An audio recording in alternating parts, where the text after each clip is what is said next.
This podcast is brought to you by Ideate and Execute.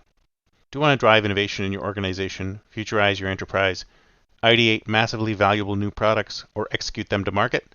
Then contact us today at ideateandexecute.com and get started. Why listen to the past when you can listen to the future? Success, y'all!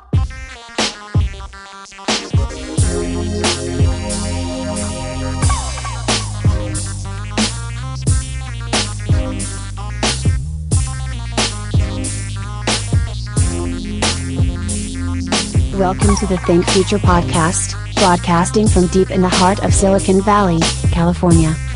We focus on innovation, startups and the future, not necessarily those and not necessarily in that order. Here's your host.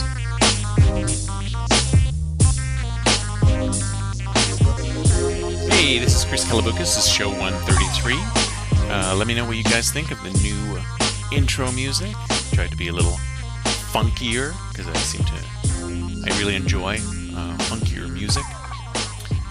So what's the big news of the day? Well, you've probably seen the latest video flying around the internet about Amazon Go. Like, what is this thing about with Go now? You got Lara Croft Go video games, you have Pokemon Go video games. Is everything going to have Go on the end here? Is everything going to just like any like smaller, faster, tighter, cooler versions of things? They're just going to add Go? I mean, what's next? You could just add Go to anything to make it sound cooler. How about Citibank Go? Or let's see, Walmart Go. Anyway, so the Amazon Go video, if you haven't seen it yet, is about a concept that actually I talked about 3 years ago called seamless commerce. Now that's my name for it. They don't call it seamless commerce. But basically what I saw in that video is exactly what I came up with 3 years ago. Now I'm not saying I was the first one to do it. There's probably lots of other people coming up with similar concepts, which is one of the reasons why Amazon is actually having it happen today. But basically the concept is this. I mean, anytime that you've gone anywhere where you're actually shopping, a retail location, whether it's going to a restaurant or going to a mall or Black Friday or whatever, any type of situation where you're not actually doing online shopping, you're doing in-person shopping. It's a pain, right? It's a pain. You walk into these places, you walk around the place looking for the thing that you're looking for, you pick things up, you put things down, you can't seem to find this or that, you wander around the place until you finally get a basket full of stuff. And then you go to the front of the store, and what is there? An incredibly long line of people trying to check out of the store. So you already have your basket of stuff, and all you want to do is leave, right? So you wait in your line, you get to the checkout, you get a cashier scanning things, there could be mistakes, there could be this, there could be that. Anyways, it takes forever. The retail experience takes forever. So I came up with this concept called seamless commerce, and it's part of my whole concept of a seamless world where technology literally disappears into the background and basically does things for us without us asking for them to happen based on what it thinks we want to happen. And seamless commerce is simply one branch of it. Now I'll describe seamless commerce and then I'll talk to you a little bit about how Amazon Go works and how it's sort of a subset of seamless commerce. So the way seamless commerce works is that you walk into a store, you take a shopping bag or you take a shopping cart or whatever, you take the products. As you walk around the store, you look for the products that you want, and you can use a device such as your smartphone to help you direct you to where the products are. You do a search on your device tells you what the products are, you put the product in your cart, or you put your product in a bag, or you put your product in anything. You could even hold your product. And then as you walk out of the store, the moment you walk out of the store with that product, it charges your credit card. Completely seamless. You walk in, you pick stuff up, you walk out. Very similar to what you see in Amazon Go. In Amazon Go, you walk in, as you walk in, you scan your phone. I'm assuming you scan your phone in order for the system to determine that it is you coming into the store. So it does some kind of facial recognition, confirms who you are. And then as you walk around, you pick things up, you put things down. Apparently uses some kind of sophisticated computer vision and LiDAR and other types of sensors to determine which products you've picked up, which products you carry with you.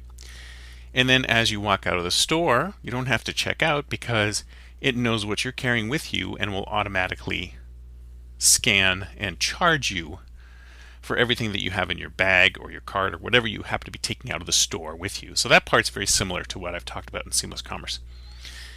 Now, the difference is that you don't have to check in. There is no check-in requirement. It can automatically detect who you are as you walk in through to indoor scanners. Now, the technical details of building this are not really very difficult. You just have to have objects with scannable tags on them. So every product within the store has a scannable tag, and this scannable tag has to be in proximity of an app on your smartphone which can detect its presence within a certain distance. So the way it would work is as you walk into the store, it will trigger an app on your phone which says, okay, anything that I bring with me which is in a certain distance away from me and traveling at the same speed I am is assumed that I have on my person. So I go over to buy a jar of pasta, so I pick up this jar of pasta and I'm holding onto this jar of pasta as I walk around the store. There's a tag on the jar of pasta. It can detect its proximity to my smartphone and it can tell, oh, this jar of pasta is traveling with me. This jar of pasta sauce is traveling with me as I walk around the store. Then I walk over to the spaghetti. I pick up 2 boxes of spaghetti. I have 2 boxes of spaghetti. I have a jar of pasta sauce. All 3 of these objects have tags on them. They're all in proximity of my smartphone. So my smartphone knows that I'm carrying these objects with me. And it could even show me on my app that I'm carrying these objects with me and the total price of these objects. As I walk out of the store, the smartphone communicates to the door scanner saying, hey, Chris Kalaboukis has these products with him and they cost, I don't know, let's say $10. $10 are charged to my wallet and I can leave. So it's basically very, very similar to what's on Amazon Go. So yes, I predicted this stuff 3 or so years ago, and it's obviously being worked on for a really long time. Now, the thing is that's very interesting about this is that even though what it does is it allows you to have the same type of retail experience, but better, it's still not the best retail experience, right? Because you still have to wander around the store picking up product, trying to find where that product is and put it in your cart and walk out, right? So for sort of like the browse and buy experience, it's okay, but that's not really what we do anymore. I mean, it's one of the experiences we may like to have, but I think what we do is we prefer to shop and at least know what we want prior to coming into the store, right? So we've already made the preferences we've already made our preferences known to the system prior to coming in the store. So why isn't everything already there? So I'll give you an example. It's interesting. Way back when, before my time even, there used to be these shops, catalog stores, they were called. Sears was the biggest one in the US. There was a number of them in Canada where I grew up. Consumers distributing, Save at, ShopRite. So basically the way they worked is that they sent you a catalog in the mail. And you read through the catalog and you determined what you wanted, and there was an order form on the back. And what you could do is you could either mail in that order form and they would mail you the product, kind of like what happens today, except online and faster. Or you could take your catalog with the order form to a distribution point. It was a little store. And it wasn't really a store. It was more like a warehouse where you would walk up to the counter, and if you had your form, you could give them your form. And if you didn't have a form, you could sit there by the side of, there's a little table where you could fill out the form. It's kind of like those places in the airport where you can fill out your customs forms. They had catalogs there. You flip through the catalogs. You pick up what you pick out what you want. You complete the form, then you turn around and you give it to the guy at the counter. The guy takes your form, goes into the back, picks up your product, brings it back to you, you pay for it, and you take it away. Now these are catalog stores. They were around, I don't know, from the 50s to maybe the 70s, 80s, or something like that, early 80s, 70s. And then they shut down because nobody wanted to go to them anymore. But if you think about it, if you ask me, now the time is ripe for the return of the catalog store fronted by online. So this is the way it would work. You basically go online, you purchase what you want to purchase, and then you say, I'm going to pick it up at the store X, which is nearby me. It's just like this Consumers Distributing Depot. You walk in there, you scan your phone, and your order is already picked. You just pick it up and walk out. A bit like the way curbside works with Target. But if you think about it, take this model to its logical extension. Why do you even need to have a retail location where people can walk around and browse? You don't even need that. You just need a place for people to pick up their product and go. So that's right, folks. The catalog store will return. And if you ask me, Amazon is the best placed to be able to provide this sort of catalog store. Now, I mean, they're doing something like it with the boxes where you can have boxes delivered to the lockers that are local lockers. Something like that. It's totally unmanned. But there's no reason why they can't have larger locker-style spaces, manned or unmanned, maybe automated, where there is basically a warehouse at the back, and they have robots doing the picking, and it comes in and pulls your box together and then has it sitting there waiting for you as you walk up and get it. I've always said that the most powerful retail model is a combination of online and offline models. The online model gives you the ultimate in selection, and the offline model gives you the ultimate in convenience. Because the problem is nowadays is if we want something now, we have to go to the store and buy it. And if we go to the store and buy it, we have to walk around the store, we have to figure out where the store it is, we have to figure out if the store even has it in stock. And it's a little bit better now because you can look it up on these retail websites online.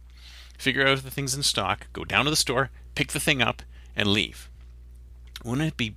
But then the store itself has built this huge location with the overhead of having aisles and stockists and people. We don't even need that anymore. We need a new online-offline model, which is buy it online, pick it up at the warehouse. And it's a local warehouse nearby you that you can swing by on your way home from work and pick up the thing that you always wanted. The ultimate combination of selection and convenience. If you ask me, that is the future of seamless commerce, and it's coming right around the corner. I wouldn't be surprised if Amazon has already figured it out. I wouldn't be surprised if Amazon is already thinking about doing this. But if you think about it, the Amazon Go thing that they showed, it looks great on video. This other model where you buy stuff online and pick it up in warehouses, not so compelling, but a hell of a lot more useful. That's it for me for today. See you next time, and until then, don't forget to think future.